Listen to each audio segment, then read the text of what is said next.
Dota 2, just me and you.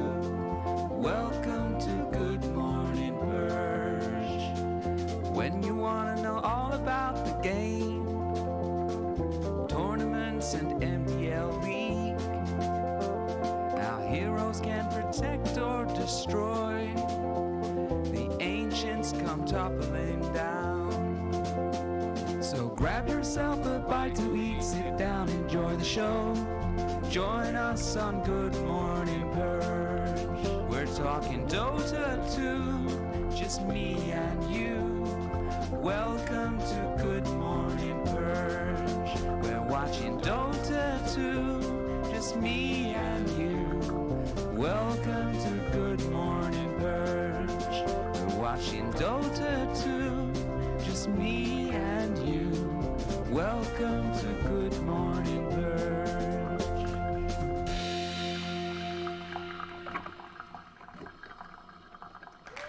Good morning and welcome to today's broadcast. I hope you guys got some good sleep. You got a nice cup of joe in your hands, maybe I don't know, whatever kind of caffeine you guys like. What are kids into these days? Candy, just eat sugar, it'll be fine. We have a really good show for you today. A lot of work being put into this one, a lot of history, a lot of years of effort. But gonna be having Godz today as our guest. Really excited to have him. Yeah, everyone's excited to be here. We are watching Beyond the Summit after all, I know. We're going to be taking some great community questions. You guys had some really good suggestions yesterday.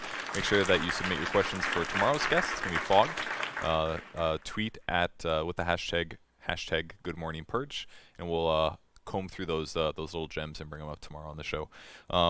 Our activity for today is really important. It's near and dear to my heart and to God's heart. It's about sleeping on airplanes. Something that you guys might need in the near future.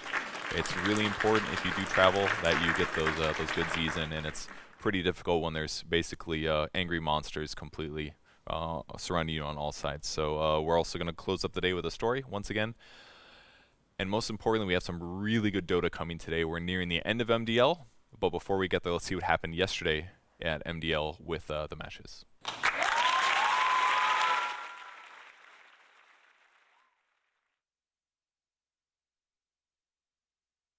I hope we get a good game. You and I have cast 5 stomps in a row. We have. We are a cursed duo. We are. Is this the game that breaks the curse and gives us a back and forth? Cancels Nico Baby salve a bit there. Taiga could be in danger here. He's got the 5 stick charges. Boxy's coming in. The press. With the press, the attack, the quick turnaround. Fada, who's going to be our first blood, gets lifted back in. He engages. That's the +1 factor. Hadskin comes in. He secures it. Gets off the sprout just a second late. I don't know if they were seen when they smoked. Not sure either. As bottom, the TP, they've got it. Like, no one's going to defend mid. They are going to make that jump forward.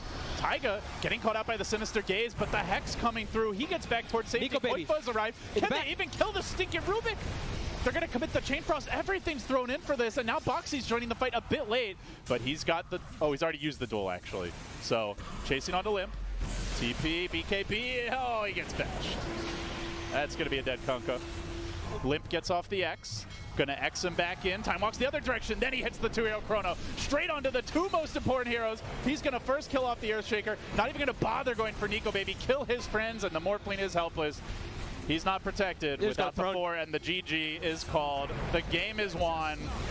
Liquid shredding that Shaker morph in these fights. Yeah. Or else he's just gonna get insta-hexed and punished. Oop, quite fun. He finds Mickey, but meanwhile, Nico Baby's been caught out. That's the bigger problem here. The Gust comes through. The Chrono not catching Nico Baby. Can they keep him alive? 33 runs past it. He couldn't get in range for an aphotic shield, so they still lose their gyro as he closed in on his Aghanim Scepter. They might lose Limp as well.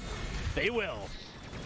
Yeah, like the Finger Laguna combo is real dirty. I mean, when Lena's 20, this is going to be like 1,200 plus pure damage. Gonna try to take a fight. Hanskin, really nice coil. initiation. He got off the silence with the coil. The call down comes through. It is perfect for Alliance. This is about as good as they can hope for. If they can't win this fight, I just don't know, man. They chase forward. They get 2, but here comes the Void. He's got a BKB, bashing away on the gyro. He's still alive. No, the stun comes out. Kills him off. Now 33 with the borrowed time. He can run, but can he survive? Doesn't look like it. They'll deal with some pesky zombies, another chain forward, a double kill for Mickey. The last hurrah, perhaps. Boxy sieging. I mean, how do you kill him? Driving Nico Baby back. They're gonna, hand skin. Man, that was bold. That was ambitious. And now everybody dies. Mickey with the Chrono. The bashes come through. No buyback on Gyro. And the GGs are called. Just like that, Liquid surgically eliminate Alliance from the MDL Chengdu Major, from losing to them in the qualifiers to crushing them at the main event. I will pick Beast Coast 51-49, but I will pick them. I know it's lame, but I will pick them. I'll go AG. All right, well, let's find out how fast this game can be played and who takes the upper hand here for the first game of the best of 3. They just want to fight. That's what it looks like. And they're going to find Schofield, finally eradicate the rock infestation, but it's an expensive gank. A lot of heroes moving in for that. And you're using a DK ult without pressuring tower while Global comes out, trying to protect Hector. Top lane, he's going to go back in. Has the Phantasm, has the bow coming in.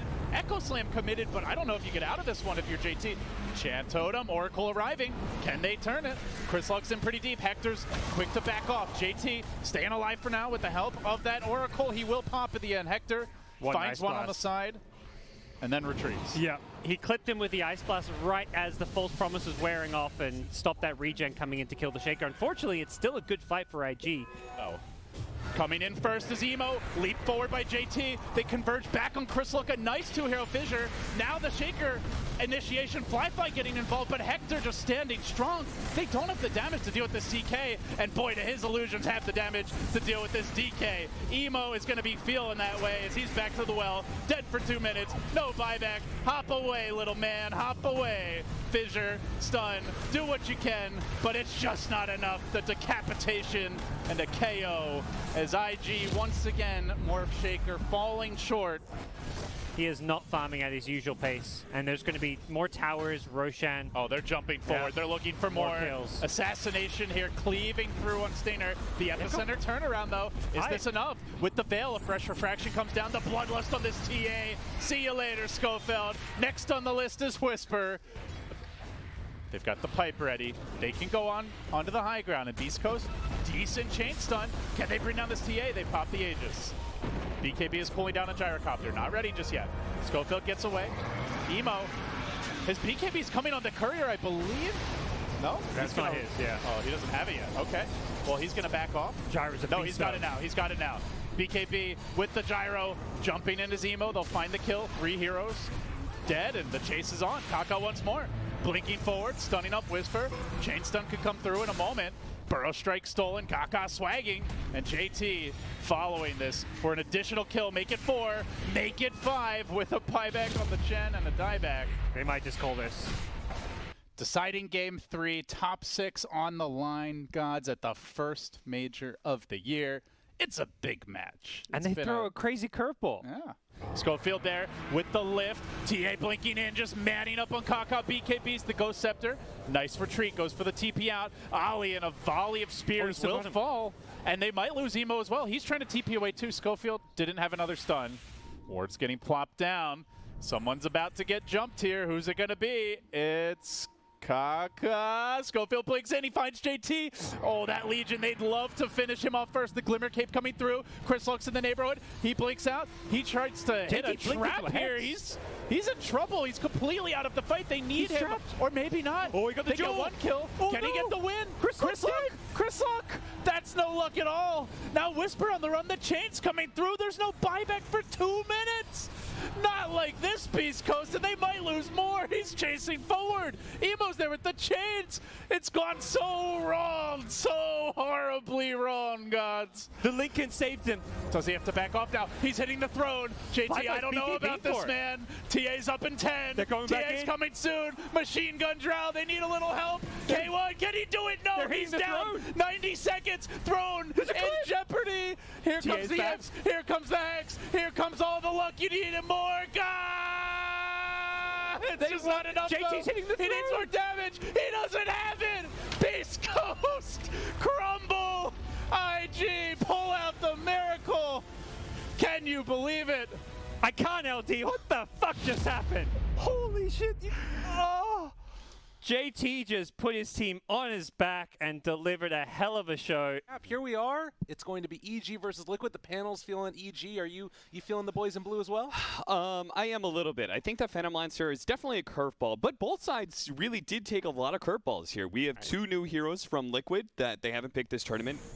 Runs into a double damage Storm Spirit. That's not good. He just uses Doppelganger. Oh, and they can get it. Malefice trying to live, but it's not going to happen.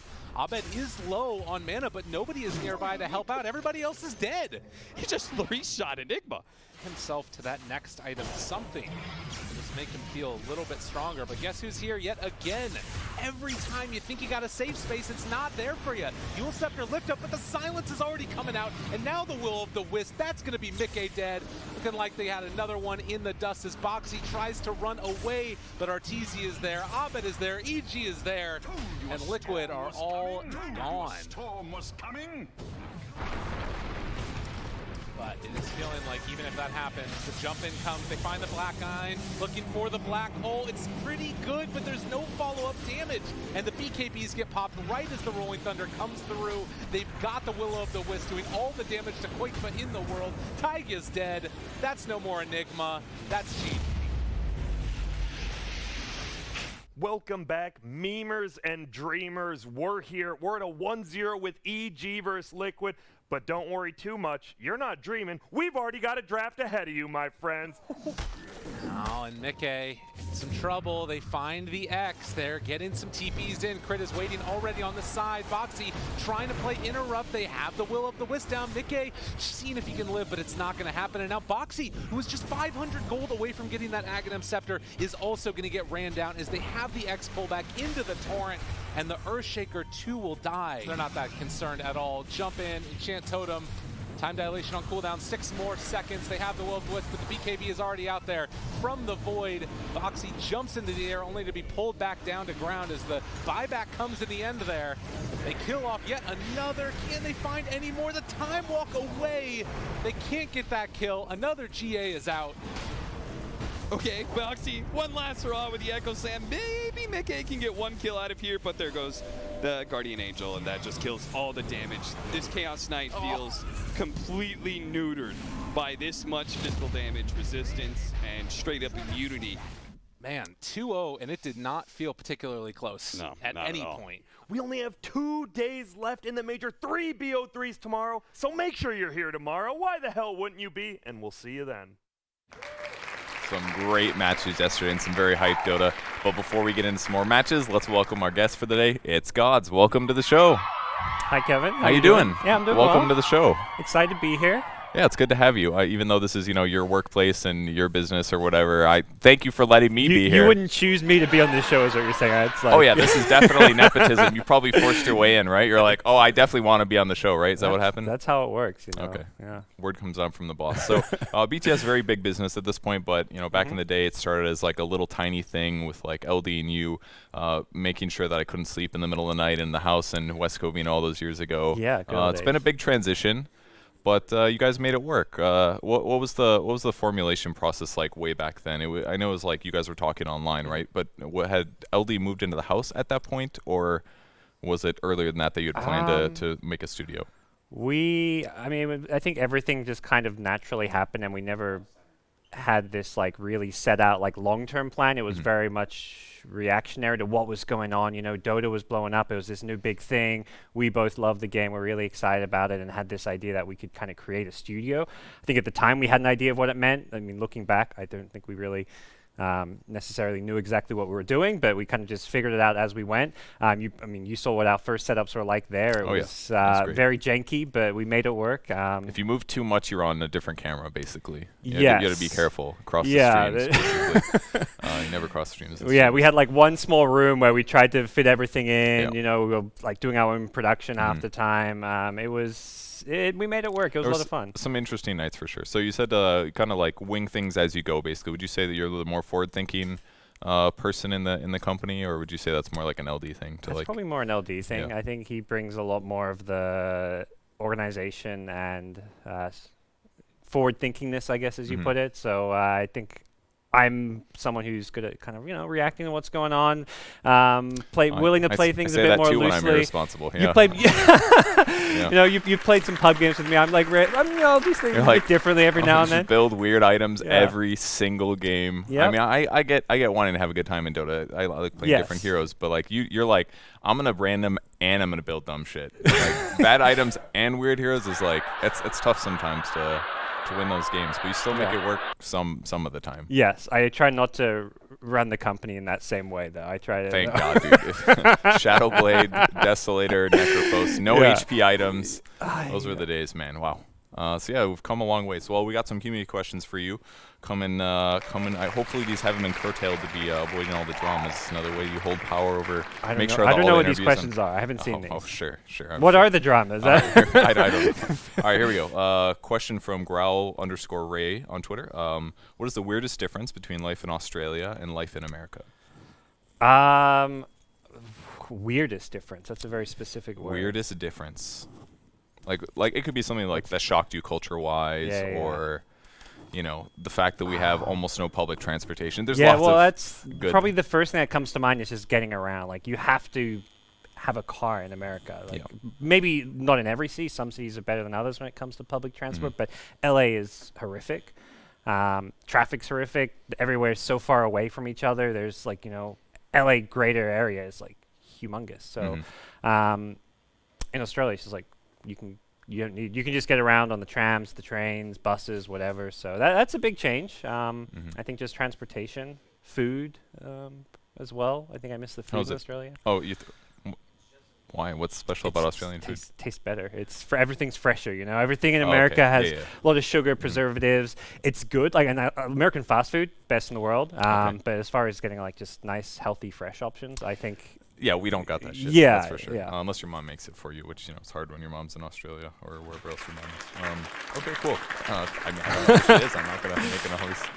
Who knows? Next question. I got really. I thought it said, "What's your opinion on your mom?" And I was like really thrown off. It doesn't say that. It says, "That's a good question." What's your opinion on the moon? Actually, is what they wanted to know. On the moon. On the moon. Yeah. What do you think about the moon? Oh, jeez. So your favorite?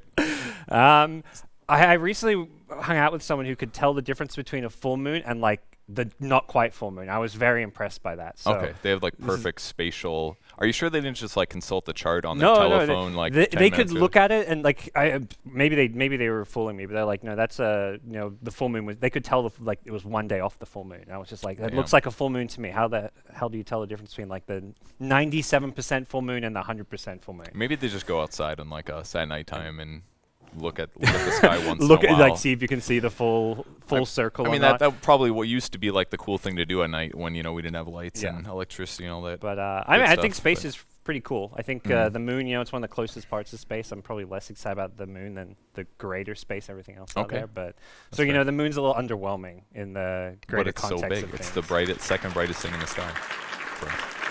Okay. The sun. Yeah. All right. That's not good enough to be number 2 in your mind? No. Okay. No. All right. Galaxies, whatever. Who cares? Too far away to really touch. Are they even real? All right. Third question. Best thing about not wearing glasses anymore? Swimming. Oh, that's a good point. Yeah. I think that was one of the biggest reasons I wanted to get LASIK is just because. So you could see underwater. So, yeah. I mean, what I quickly realized is you still close your eyes when you're underwater, even afterwards. At least for them, like I can open them very quickly and see, but you don't want to keep your eyes wide open when you're swimming. Like that's probably some people like building a tolerance so they can be superhuman. But yeah, but like this idea that when I love going to the beach, love being in water. So the fact that I could go out on the beach in Australia and before LASIK, because I'm not going to wear my glasses in, and you can't really wear contacts because you dive in a wave, your contact's going to fall out. So I'm literally blind. My eyesight was like -7, which is horrific. So I couldn't see anything. Someone could be like 5 feet away from me, and I couldn't know who it is. So it was a very weird experience being out swimming and just feeling kind of helpless. But now that I can see, it's a lot nicer. I can enjoy the beauty of the sea. And now you're less helpless. You don't need LD to guide your future decisions and your short-term decisions. Just one of those things. Perfect. Fourth question here. What's an odd behavior of yours that you think only you do? This one sounds a little potentially embarrassing. depending on what you want to say. And I don't know. There's a lot of people in the world. I'm sure there's other people that do something similar, but I didn't write this question. This yeah, no, I feel like I. They didn't even put a this Twitter one caught me profile on by this one. Is this yeah. real? You guys sabotaging your boss? Yeah, this is just people at the office wanting to know my embarrassing secrets.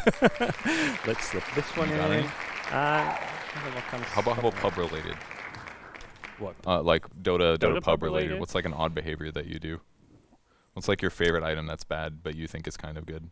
I mean, probably Meteor Hammer. Okay.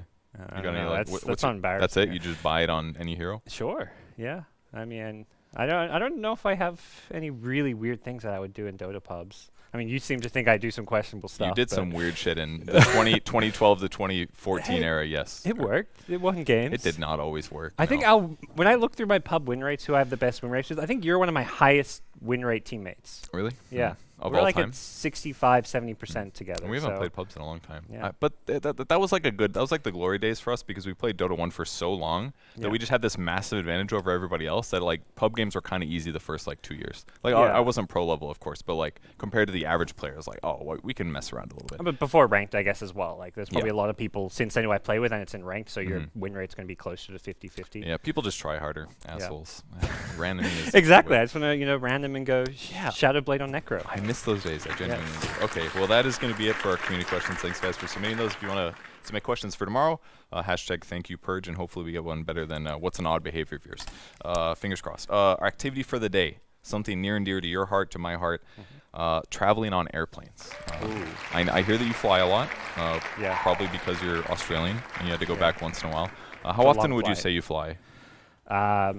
Probably when I was going to lots of events, I was doing maybe 4 to 5 long distance flights a month almost, but nowadays it's probably like a month. Yeah, well, if I go to an event, you go there and then you come back. So if I was doing like I suppose 2 events in a month, then it's 4 flights. This Well, and usually it's more than 1 flight to get somewhere. That's true. So Okay. Yeah, nowadays it's probably like I do one trip a month, if that. That's not too bad. Does this look familiar to you? That's a seating arrangement. Yeah, they got all 3-4-3. At least we got ourselves a good size, a good girthy plane here. You're not in one of those smaller short distance planes where you've got like 2 on each side squished together. You can't even fit your head in. You know a lot about airplanes now. What's your favorite seat on the arrangement here? Definitely window seat. Never go in the middle floor. That is an absolute nightmare. Really? The prime seating is either like window or aisle. Middle seats are bad. This middle 4, dangerous. If you get the whole 4 seats to yourself, you're in business. But you got to keep an eye on the seat map, like while you're checking in to see how many empty seats are on the plane. If you want to risk the middle 4, but I strongly advise against it. I don't fully agree with you. I personally like to avoid the aisle seats. I just camel the water in my body and hold it for the whole flight usually. So that's why I like the window seats. Yeah. But there's actually a second. My second favorite seat on this airplane, which may surprise you. It's not this nice aisle seat. It's actually the middle of the middle row seats, and the reason is because once you sit your ass down, you never have to get up, because the person to your right, for example, would use the aisle, and the person over here would bother this guy to get out. So literally, this is second best compared to a window seat, in my opinion. You don't have to worry about carts hitting your knees. You don't have to get up when people don't want you to get up. That's low key the second best seat on the airplane, in my opinion. If you're gonna get a middle seat, go rather than the middle seat on the side, go for the middle. Exactly. Because the middle in the middle, you never have to get up if you don't want to, yeah, unless there's a fire, emergency, stuff like that. So. Yeah, that's seating charts. Make sure that you guys fly often, or please sign up for an airline rewards program. It helps you get upgrades. Didn't do you that. know who doesn't have one? Fucking Sir Action Slacks That does not have airline rewards. Can you believe that? Yeah. The dude flies probably more than almost everybody. He could have like the highest class. He could fly like at least like get upgrades constantly. Always pick a seat. No. Dude, just slumming it. You get free upgrades. I've probably saved like close to $10,000 in flights just from points from going to events. Like you just get all these airline miles that you can then be like, oh, I want to go somewhere. Oh, I have 100,000 miles. I book a flight to Australia. Oh, cool. I didn't have to pay. Sometimes you have to pay taxes, but it's kind of depends on the airline, and it's way cheaper. So basically what this whole segment is about, Slacks being a dumbass. Before we move on for other aspects, let's go take a seat on these pseudo seats. So we're gonna start talking about what it's like to fly in an airplane. Is this for me to put on? Put that baby on. Okay. What I want to talk about is things that you need to make your flying experience better, and it's really important that you get comfortable. So one of the things that's really important about flying is making sure that you can get yourself to the correct temperature. Now, everybody's different, of course, and we're not exactly very diverse here. We're both Golem Get Ye Gone tall people, but you know, every seat is different. Most seats are made to basically fit everybody. They fit overweight people. They technically fit skinny people, but they don't support us very well. And then we're crammed into this tiny little situation when we're flying, which just sucks because you're basically surrounded by, you know, hundreds and hundreds of other people that are extremely stressed off due to being in such close proximity. So what I want to talk about first is, if you want to get warm, I like to bring a jacket with me, but I don't like hoodies like this. And the reason is because, Godz, could you please take your hoodie off without touching me?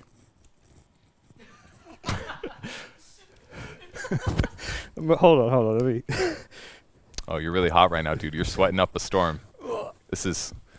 That was fine. Yeah, well, okay, we'll see if you can do that. Like, buckle your damn seatbelt. No. Anyways, I prefer to have like a jacket with a zipper on the front. That way, if you're too hot, unzip, open up. I think the hoodie is very important. You can block out some peripheral vision, kind of like a horse, you know? I know what you mean. This is a very spatial hoodie. I've had times where you're trying to even putting it on's even harder, I think, without getting in someone's space. Yeah. Unless you have an aisle seat, I guess, then you could stand. That's one benefit of that one. But yeah, sitting in chairs, it's tough. You gotta, especially tall people like us, you gotta worry about where your feet go. Doesn't it suck when you like sit in one of those seats and you have like that metal transformer right in front of where your feet go? Yeah, and you have to kind of angle a bit off to the side with your knees or something. Yeah, shit sucks, let me tell you. Some of the smaller planes, like, you can't go forward. Your knees have to like do the man spreading, just because otherwise my knees just don't spread. And then I'm like, I know I'm annoying you on my side, but it's a bad situation where you don't even you don't want to say anything, because I just try to pretend nobody else exists when I'm flying. I don't know if you guys are the same. Let's hop back over to the desk really quick here and take a look at some other really nice accessories that are valuable. Oops, take your seatbelt off, you idiot. Who would forget that? Why did those get plugged in? Jeez. All right. This is basically like we're about to go in the gladiator arena, and you have to pick which weapon you use. What kind of stuff stands out to you here? What's your important thing to bring with you on an airplane? These are good. This looks like proper memory foam one. It's foldable. Yeah, that's quality. This, no good. It's fucking garbage, right? This takes up a lot of space. Your neck's gonna get sweaty. This material. It makes it seem like it's gonna be useful. Yeah. Because it's like, oh, it's a neck pillow, right? You want to prevent your head from bobbing around. You get sleepy, you bob a little bit, and you wake up. It's a bad thing. So putting these neck pillows on just doesn't feel good, because it does kind of cover your head, but it doesn't actually give you that much neck support. I can pretty much move freely. And the other thing is that it doesn't constrict you. You want a neck pillow that makes it feel like it's choking you a little bit, which is why these ones are really nice. Because what it does is not only does it give you really nice support with some solid foam. One second, this will expand. But it's got good edges. Shape. And then, the best part, you can put this together, and you just jam on it like a ripcord, kind of, and then it kind of like squeezes your neck. And by doing that, it constricts you and gives you support on all sides. Really helps keep your neck vertical. I'm a big fan of this. Okay. Now, this is some new meta shit. Have you tried one of these yet? I've not. This is new tech? Okay. This is new tech. How does this work? What is this? It's basically like a neck brace. Okay. You tuck it into your chin and your shoulder like this, and then it wraps around like a scarf. So it's just one side. And then it supports the weight of your head. It's fucking great. The only downside is it's only one direction, and it gets a little hot because you're wearing a scarf. Yeah. But, I mean, it's great. It's really nice. You want to try giving it the squeeze? Does that feel like a beautiful? Got some good bounce to it. Yeah. Think about buying that, guys. That's pretty nice. Or if you're really next level, you can get both. Because then what you can start doing is try to figure out some weird-ass ways to sleep with multiple pillows. Put a pillow here, put a pillow on top of that, put a third pillow on top. Wow. Now you're actually sleeping upright. Yeah, but you got a packing issue. You know, your limited bag space. You got to pick and choose a bit what comes with you, because you got to hit your essentials, your your Switch, whatever, your other little gaming accessories. Do you bring everything else? Do you use like a backpack carry-on or something like that? Yeah. Okay. You bring everything like. Do you have your weapons like beneath your legs at all times, basically? You got your pillows. You got your gaming stuff. You got your chargers. I prefer to put my bag above so that I can have that foot space. Okay. Yeah. What do you do if you need your stuff? I make sure I have the essentials. I take it out of my bag before and just have it with me at my seat. Okay. That works. So what about some of this other stuff? We got some nice eye masks. This one's a little bit superhero-like, but it looks kind of nice. I prefer not to use these on the plane. Why is that? I don't know. I don't know. I close my. I do the headphones, but I don't do eye mask. You're pretty blind anyway, so I mean, maybe the light doesn't get through. I'm a big fan of these. What I'm trying to duplicate basically is I'm trying to make my brain think that I'm just basically not surrounded by people.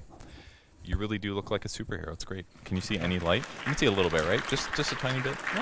There's some slight light coming from the sides, but this like suctiony thing around it, I'm fully blind. You got it? Seriously, think about buying one. Might have to borrow one from you. That one's not mine. You could mine. probably Yes, just there we take go. it. You All probably right. own that already. No big deal. BTS property, all right? Yeah, good find. So my favorite thing, got to combo the neck pillow. Okay. Combo the eye mask. Slap your hoodie up. That way you're not embarrassed when your mouth is wide open while you're sleeping. So zip up hoodie though. That's the key. Yeah, zipper on the front. That way you okay. can go open or closed to adjust your temperature. Maybe bring a blanket. There are blankets on long haul flights, but not always there. So sometimes you might want to bring your own. Do you do anything special for your feet? Are these like special airplane socks? Dakota brought them. He's like, these are comfy socks. I don't know where he got them. I don't know who they are. I make sure I'm wearing comfy socks, but I don't do like over the top fluffy ones because I hate when my feet getting warm, so I don't want to. Do you take your shoes off on there? Yes. Do you take your socks and your shoes off? No. Are you okay with the shoes off? 'Cause I know some people even don't.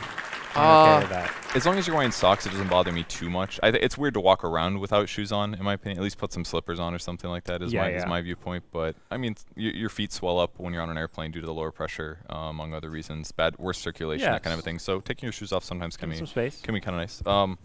What do you do for ear cover? What's your favorite method? I recently got into the noise canceling. I went a long time without it, but I've got like the in-ear noise canceling ones. Okay. Yeah. Are they like loose earbuds, like the ones where you could just drop them on the floor and then lose them forever, kind of a thing? No. Do they have like a wire and everything? They're wired. Is it like a headset, like this basically?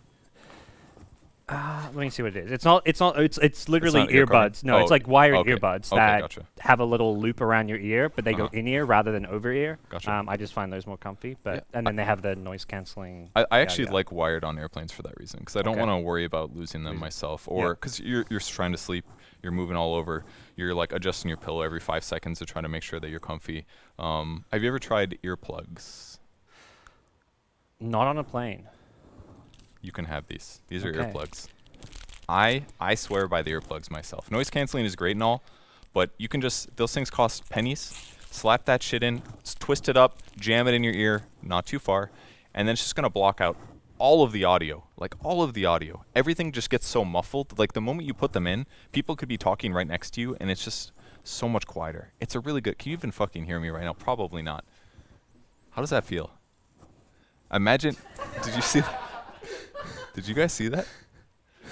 Now imagine being surrounded by 80 other people on your airplane. This is like noise canceling and beyond. Yes. Okay. For free, basically. And then you get some earwax on that, throw that shit away and buy some new ones. I'm looking at this like I need to clean my ears out. Those clean you out. They clean your ears out for you. All right. Slap your eye mask on, slap the pillow around the neck, toss in some earplugs, and just pretend that there's no one near you. What if you like background noise? Like put some music on or something. Take a lot of flights, I guess. Okay, I don't all right. Is that why we're taking airplanes? I'm embracing the chaos of being on a plane. You know, I want the children screaming, the overweight dude next to me in my arm space, you know. Yeah. What if that's me sleeping? Like, I want to take on the challenge of being on an airplane and still sleep through it. This feels like cheat codes. It is, but some people need this, right? Okay. Like everyone's different, right? Some of these things aren't going to work for everybody. But that's my favorite method. I got all my stuff ready. I get on my airplane. Everyone's still boarding. If I'm in the window seat, load up on everything and just pass out. That's the way that I enjoy flying myself. And if you sit in the window seat, you get like one trip max to the toilet. I feel if you're getting up more than once or twice and making people get up, you're doing it wrong. Yeah, which is why we camel it. That's the right thing to do, unless you have an emergency. You know, sometimes that happens. I think that's about it. There was something else. I feel very prepared. Oh, yes, you could take government-sanctioned drugs to help fall asleep. It's true. Melatonin helps inhibit sleep, or helps you sleep. Alcohol works too.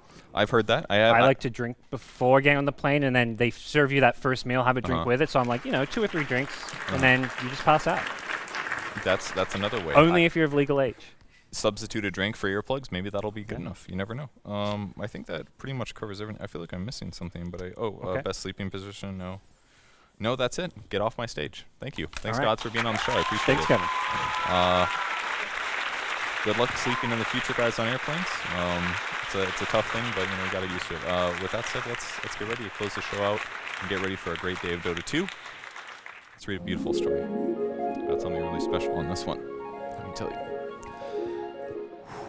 Y'all ever heard of Shel Silverstein? If you're as old as me, you probably do. Okay. This one's called Where the Offlane Ends. There's a place where the offlane ends, and before their tower begins, and there the camps grow big and stacked. And there their vision is entirely black, and there their carry won't buy back to get a teamfight win. Let us leave this place where the enemy smokes, and the bounty runes are always contested, past the Roche pit where the Aegises grow. We shall farm with a speed that is measured and slow, and watch with wards where their ganks will go, to the place where the offlane has ended. Yes, we'll farm with a speed that is measured and slow, and we'll watch with wards where their ganks will go. For our teammates, they feed, and our teammates, they know the place where the offlane ends. And that's it for the show today. Hope you guys had a great time. Make sure you get ready. We have some amazing Dota 2 coming up for the rest of MDL. Stay tuned.